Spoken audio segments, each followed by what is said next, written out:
Mulla oli ihan selvät sävelet, miten mä aloittaisin tämän, mutta tää on ihan fantastista. Kiitos teille kaikille.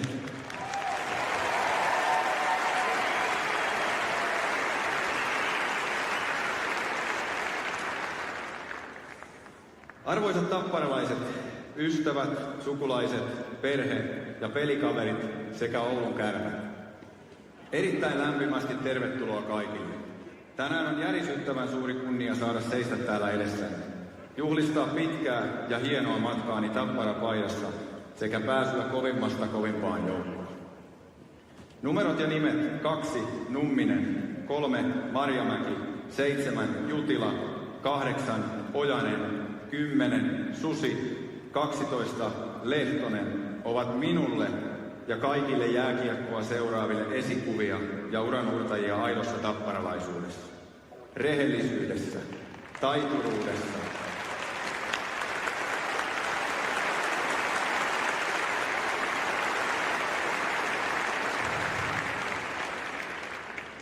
tinkimättömässä työssä ja veljeydessä.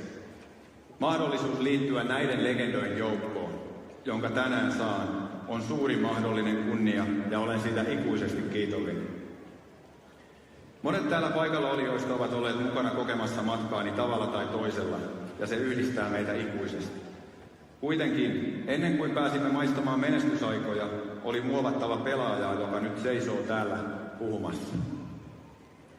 Haluaisinkin kertoa niistä vaiheista, erityisesti nuorille pelaajan aluille, jotka vasta aloittelevat matkaansa kohti unelmia ja niiden saavuttamista. Ongelmana vain on, että unelmien tiellä saattaa olla mutkia ja töyssyjä, niin kuin minullakin oli. Haluaisin aivan ehdottomasti puhua ainakin 2 tuntia, mutta koska Savinainen ei jaksa kopissa odottaa niin kauan irtipääsyä, niin käytetään vähän toisenlaista taktiikkaa.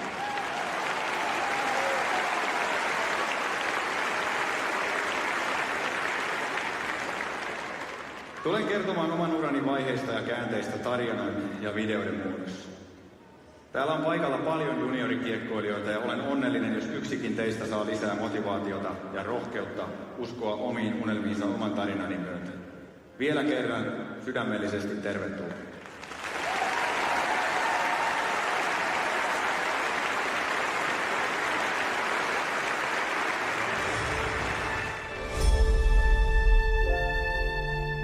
No se on aina ollut kovin semmoinen vakava mielinen, siis suhtautunut kaikkeen todella vakavasti.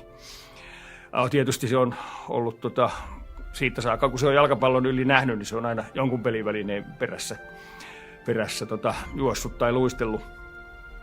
Mutta se on hyvin tunnollinen aina ollut sekä koulutöissänsä että myöskin harrastuksissa. Silloin kun pojat oli vielä aika junnuja, niin yleensä ei ollut reenien jälkeen kuin 2-3 kaveria, jotka oli venyttelemässä, ja Jukka oli aina niistä toinen. Se on silleen tehnyt kovasti hommia määrätietoisesti sen asian kanssa.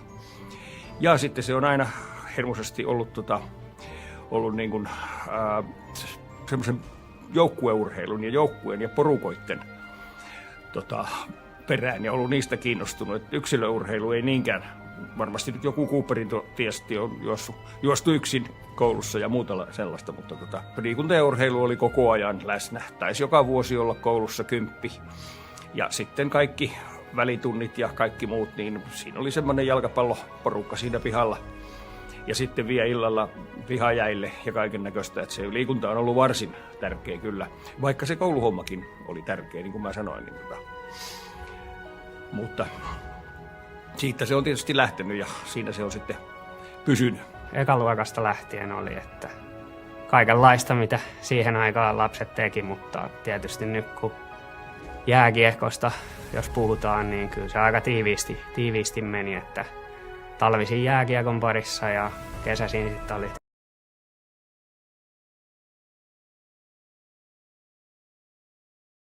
jalkapalloa, mutta oli myös paljon kaikkea muuta lajia. Että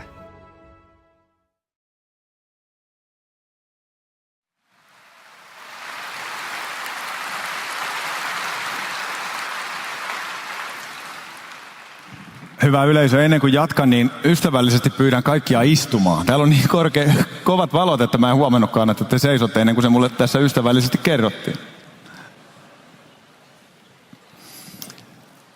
Kiitos.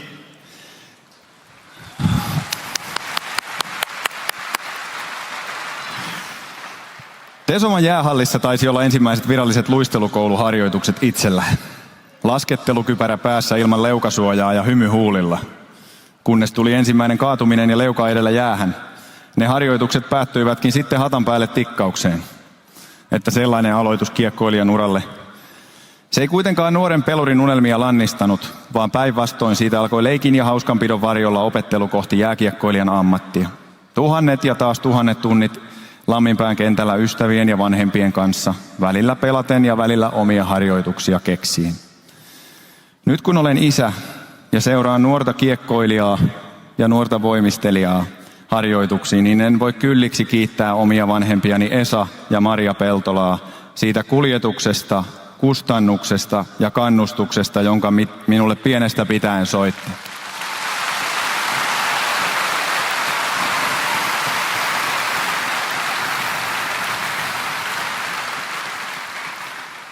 Myös isän kanssa pienenä tehty karkkipussisopimus peleissä tehdyistä hattutempuista on kulkeutunut sukupolven yli omalle pojalleen. Alkoipa oikea joukkuetoimintakin pian Ilves Tesomassa, jossa valmentajana toimi Eero Heiskanen. Mies, joka oman pelitaustansa ansiosta näytti kuin liitävän luistimilla ja ampuvan kiekkoa kuin NHL-pelurit.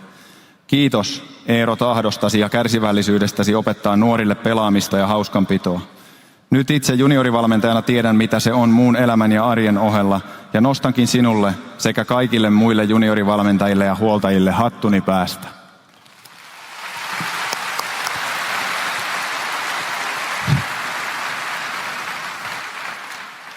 Tässä vaiheessa peli alkoi viedä todenteolla mennessään, ja niin kaukalossa kuin sen ulkopuolellakin harhauteltiin kaikkea mahdollista. Jos ei pelattu reeneissä, niin sitten pelattiin jonkun kaverin kotipihassa tai ulkojäillä. Talvet jääkiekkoa, kesät jalkapalloa ja koripalloa. Monet kerrat äiti sai odotella poikaa kotiin syömään vasta, kun valot sammuivat kentällä. Ja taisipa joskus Lamminpään kentänhoitajankin kanssa olla erimielisyyttä aukioloajoista. Tämä monipuolisuus, liikkuminen ja harrastaminen on ollut keskeistä tulevaisuutta ajatellen. Kaikille teille nuorille sanonkin, laittakaa lenkkarit jalkaan ja menkää ulos pelaamaan, kun teillä aikaa siihen on.